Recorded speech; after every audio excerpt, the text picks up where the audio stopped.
Good evening, ladies and gents. Welcome to our Civics Saturday Night Live. Thank you for joining. My name is Talia.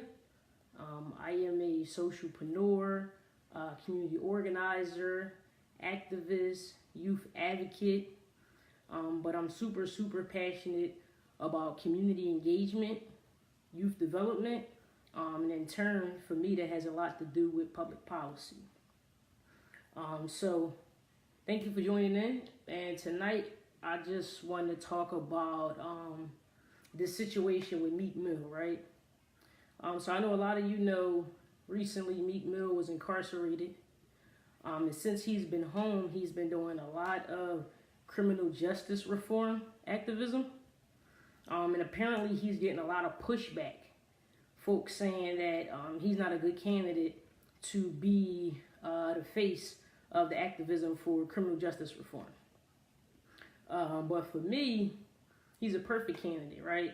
Because he comes from a underserved, underprivileged community. And the most communities that suffer from this criminal justice is what? Underserved and underprivileged communities. And so, that's just my opinion. I feel like he can relate a little more. So there's a difference between being able to have empathy and then being able to have sympathy for a situation. So when you have sympathy for something, you can sympathize, you kind of feel where they're coming from.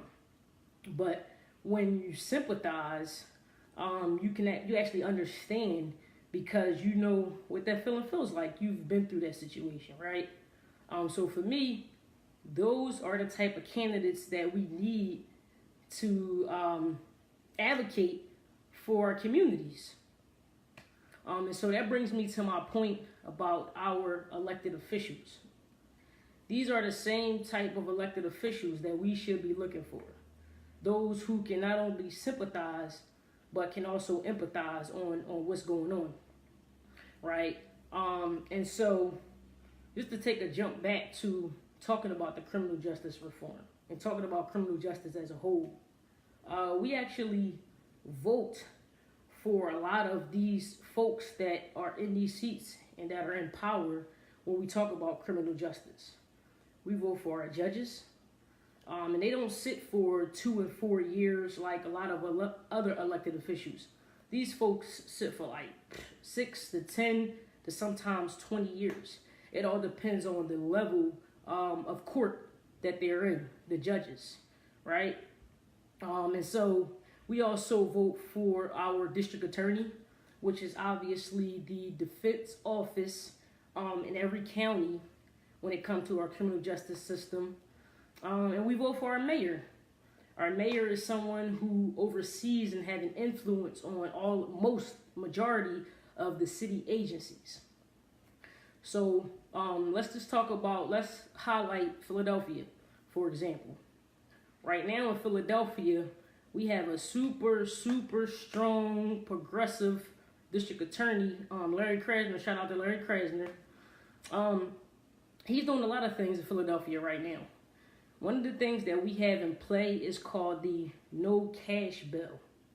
Make sure you do your homework and use your Google for everything I'm talking about as well.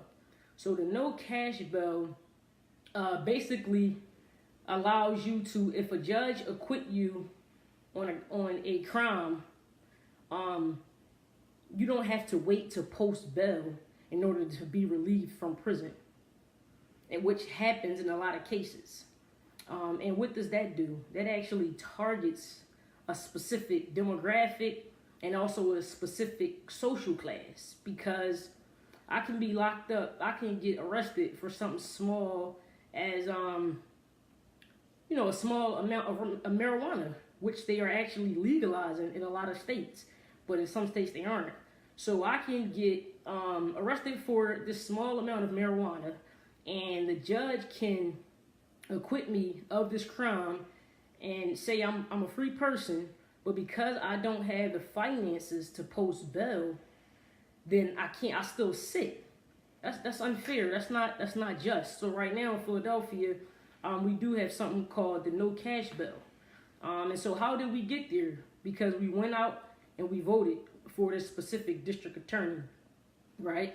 So let's talk about our mayor. Our mayor is someone, again, who he's kind of like you can kind of look at him as like a president of the city. He oversees and has a huge influence over the entire city, every city. And so he actually has the ability to appoint commissioners. So we're talking about police commissioners who have an influence over our criminal justice. We're talking about commissioners of the prisons who have an influence over our criminal justice. And so we vote for this person. And so if we have an ethical and moral mayor, then most likely 9 times out of 10, the people that he appoint or that he hire under him are going to be what? Of ethics and morals, right? So that's kind of like a step of having somewhat of some just in our criminal justice system. And so right now in Philadelphia, we actually have our city council race coming up, which includes our mayor and which includes all of our council members. In Philadelphia, we have 10 councilmatic districts, and then we have a few candidates that are considered at-large candidates. Those candidates have jurisdiction over the entire city, right? And so I just wanted to make sure that I touched base on my job here for our Civics Live, right? Is to break it down to you guys of how much influence and how much power that we actually have over issues that affect us every day that we don't always realize or always see.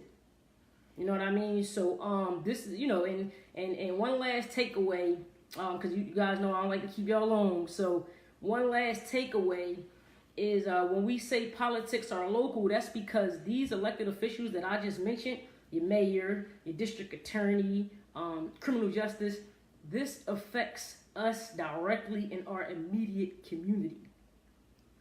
The other point is when we vote for these elected officials, they are voted in by the popular vote, meaning how many votes they actually receive by the people, not the electoral college, which, again, in my opinion, is a whole nother system that was built to oppress, and a system that's already built to oppress.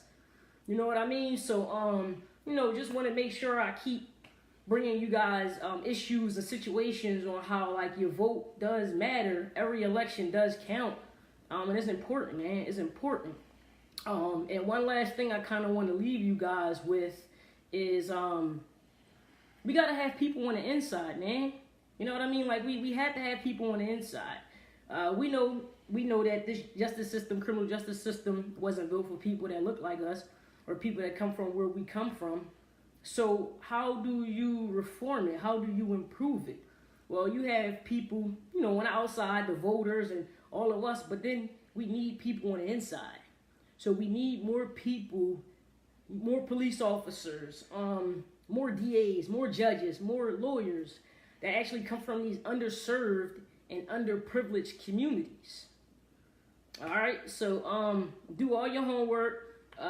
In Philadelphia, you guys can go to phila.gov to look up any city agency. Again, we have a city council race coming up in May 2019, but they're all campaigning and getting ready and gearing up right now. So be on the lookout for that, man. Use your technology, use your Google. That's what it's here for, y'all. That's what it's here for. Don't even take my word. Do your own homework, all right? So remember, positivity is the new gangster. You know what I mean? I'll see y'all tomorrow. If y'all have any comments, anything that you want me to address, if you want to make any comments on how you feel about Meek Mill being the face of criminal justice reform, after this video is over, you have 24 hours to view it. And please leave a comment or send me a DM or instant message, however you're watching this, whether Facebook or Instagram. And again, I will see you guys tomorrow for our Civics Sunday Night Live. Peace.